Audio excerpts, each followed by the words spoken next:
Group D ও clerk পরীক্ষায় reasoning পার্টে যে প্রশ্ন থাকবে তার একটি নমুনা এখানে দেখানো হয়েছে।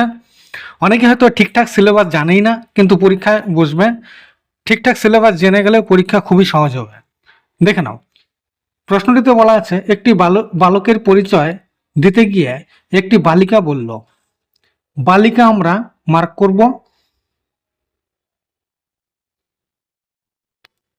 বালিকা এটি মাইনাস চিহ্ন দ্বারা, যারা স্ত্রী তাদেরকে মাইনাস চিহ্ন দ্বারা চিহ্নিত করব, সহজ হবে। বলল একটি ছেলের পরিচয় দিচ্ছে, বলছে ও হলো আমার কাকা, বালিকার কাকা। বালিকার কাকা সম্পর্কে এক ধাপ উপরে থাকবে, এটি প্লাস চিহ্ন দ্বারা যেহেতু পুরুষ।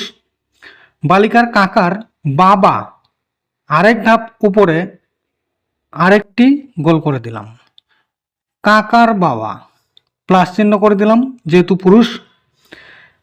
কাকার বাবার মেয়ে এক ধাপ, মেয়ে হলে নিচে আসবে, বাবার মেয়ে নিচে আসবে এক ধাপ,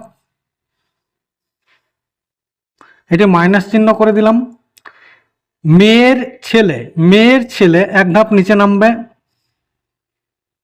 ছেলে যেহেতু বলছে প্লাস করে দিলাম, এটি ছেলে করে দিলাম। বালকটি মেয়েটির কে হয়? দেখো খুব সহজে বোঝা যাচ্ছে যে বালিকাটির ঠাকুরদার মেয়ের ছেলে অর্থাৎ পিসির ছেলে, এটি বালিকা, এটি বালিকা। বালিকার পিসি, তার ছেলে মেয়েটির সাথে সম্পর্কে ভাই হচ্ছে, আমাদের উত্তর হয়ে যাবে ভাই। এটি আমাদের উত্তর। এভাবে মার্ক করলে কখনোই ভুল হওয়ার সম্ভাবনা থাকবে না।